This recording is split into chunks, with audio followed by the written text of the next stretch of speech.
Olá pessoal, eu sou Jodeilson Silva.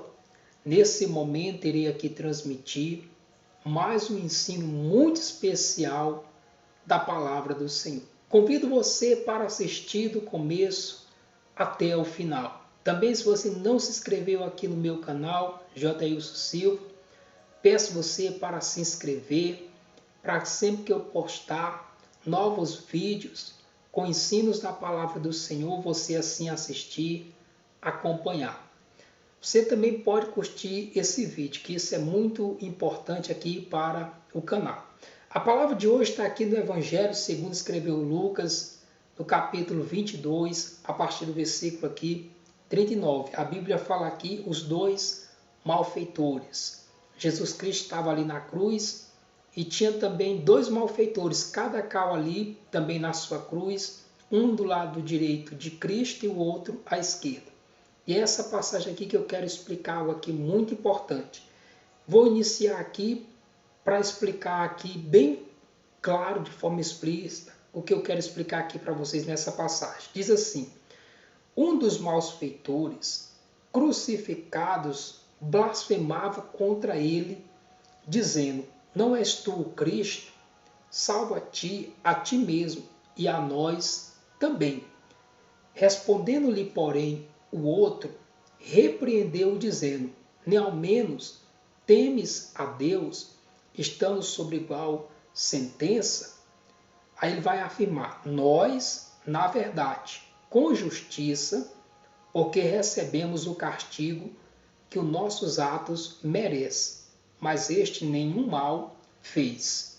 Ou seja, enquanto um malfeitor ali, de forma desrespeitosa, insultava Jesus Cristo, indagava dele, pedindo ali, dizendo para ele provar ali se realmente ele era o Cristo, a palavra Cristo quer dizer ungido, que ele ali descesse da cruz e salvasse a si mesmo e a eles também.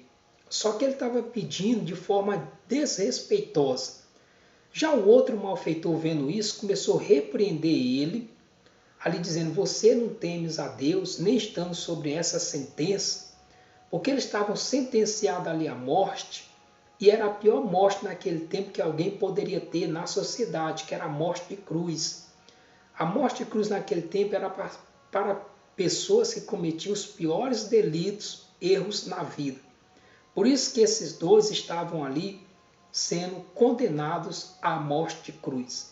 Interessante que esse outro malfeitor que está repreendendo o outro, ele vai dizer assim, ó, no versículo 41, nós, na verdade, com justiça, porque recebemos o castigo que os nossos atos merecem. Aí ele vai falar de Jesus, mas este nenhum mal fez. Ou seja, o castigo que os dois malfeitores estavam recebendo ali na cruz, aquela morte ali que eles iriam receber, é porque realmente eles mereciam pelos atos que eles tinham praticado. Mas você vê que teve um aqui que falou: mas Jesus nenhum mal fez, ou seja, ele está aqui, mas está inocentemente, ele não fez nenhum mal, não cometeu nenhum delito ou pecado para estar aqui. Mas nós, sim, estamos recebendo o castigo que os nossos atos merecem. Esse estava reconhecendo que eles estavam ali porque eles mereciam estar ali pelos atos que eles tinham cometido. Ou seja, mereciam aquela morte por causa dos delitos, dos atos que eles tinham cometido. E aí ele ainda perguntou: você não teme a Deus, nem estando sob igual sentença? Quantas pessoas agem como esse rapaz? Ele poderia muito bem ali pedir que Deus o perdoasse, eram os pecados dele, os erros dele, porque eles estavam sentenciados à morte.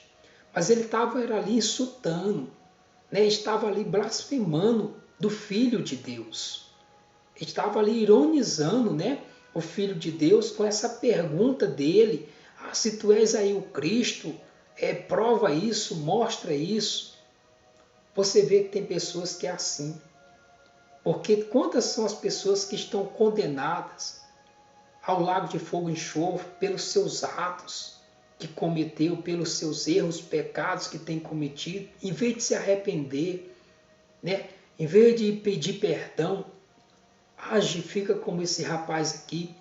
Já o outro, ele sabia que Cristo estava ali inocentemente, ele não insultava Cristo. Ele estava repreendendo o outro.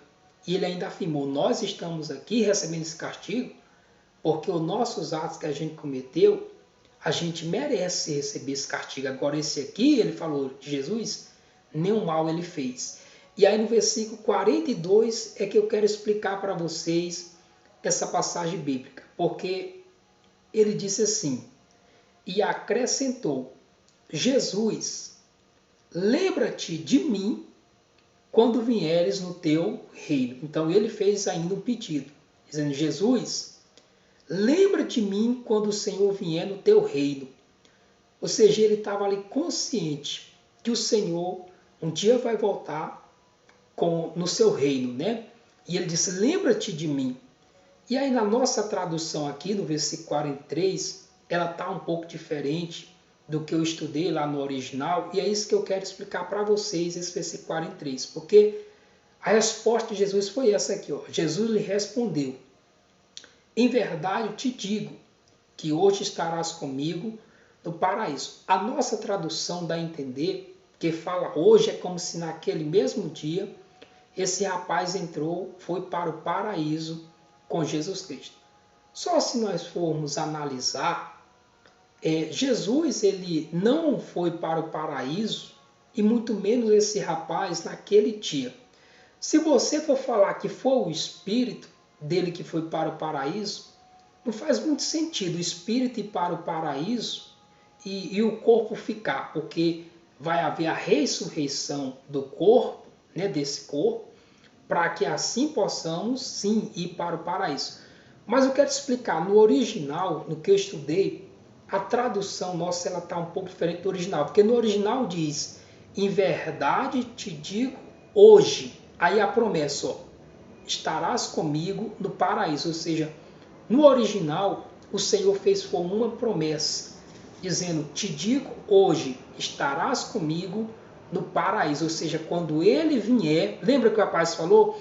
Lembra-te de mim quando vier no teu reino. Então quando Jesus vier, certamente o Senhor prometeu isso, que vai sim lembrar dele e que ele vai estar no paraíso com o Senhor Jesus Cristo e com todos os salvos. Ou seja, a explicação mais clara, mais consciente é essa, que Jesus falou foi uma promessa ali, disse, te digo hoje, estarás comigo no paraíso. Ou seja, foi uma promessa que ele fez, que esse rapaz vai estar com ele no paraíso. Assim também como todos aqueles que vão estar salvos, tá bom?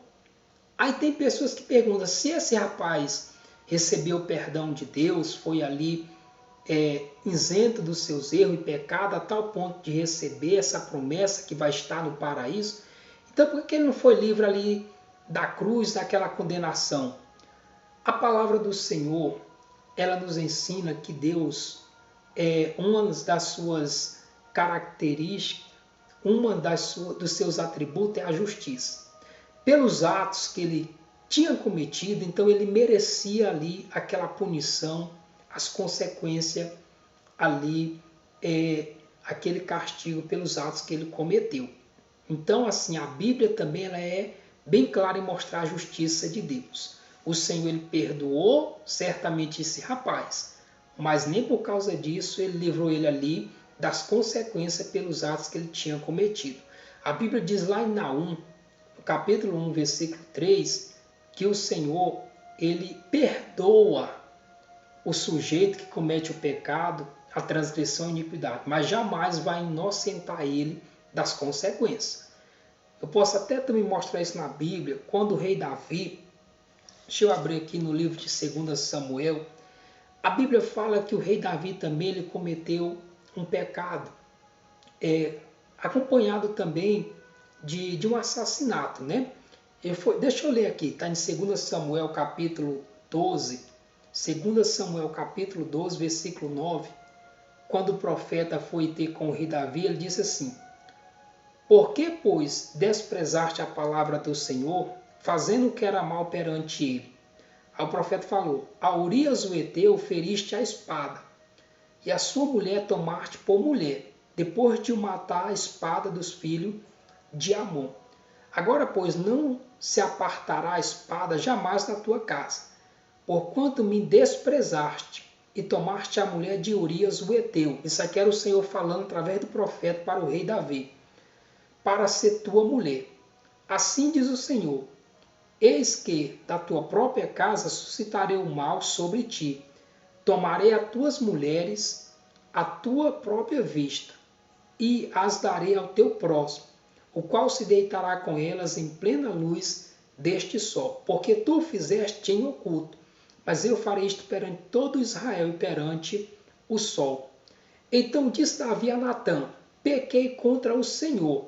Disse Natã a Davi: também o Senhor te perdoou o teu pecado, não morrerás. Você vê que aqui, nesse diálogo do profeta com o rei Davi, o profeta ali estava sendo usado por Deus, e Deus falando através do profeta, dizendo: olha, você fez isso, você cometeu esse assassinato, e porque o Davi foi que projetou, né, a morte de Urias, e ainda se casou com a mulher de Urias, e tudo isso ele desprezou a palavra do Senhor no que ele cometeu esse pecado, esse erro.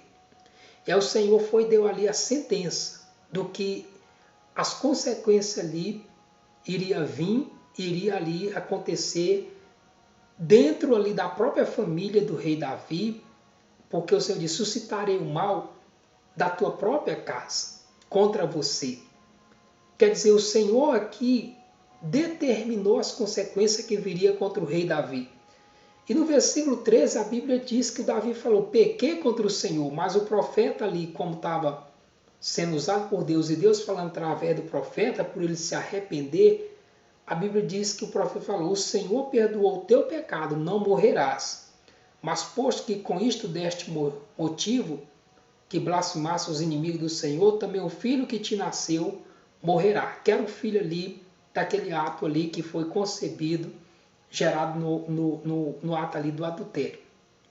Você vê que o Senhor perdoou, é isso que eu quero mostrar, mas não livrou Davi das consequências ali pelo aquele ato dele, pelo aquele erro que ele cometeu. Então, guarde isso.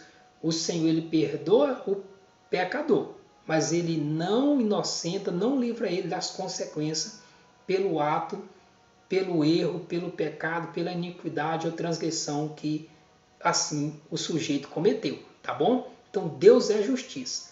Perdoar, perdoa sim, mas livrar da consequência ali do ato que o sujeito cometeu, ele não livra, porque ele até perdoa, mas ele não tem como inocentar o sujeito ali das consequências, tá bom? Livrar o sujeito das consequências, porque Deus é justiça.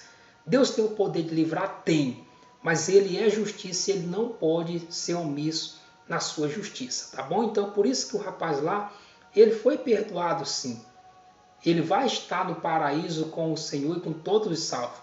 Mas ali os atos dele mereciam aquela condenação que ele estava sofrendo ali. Ele mesmo confessou isso, dizendo que estava ali, mas aquele outro, porque os atos que ele tinha cometido merecia ali aquele castigo, aquela condenação.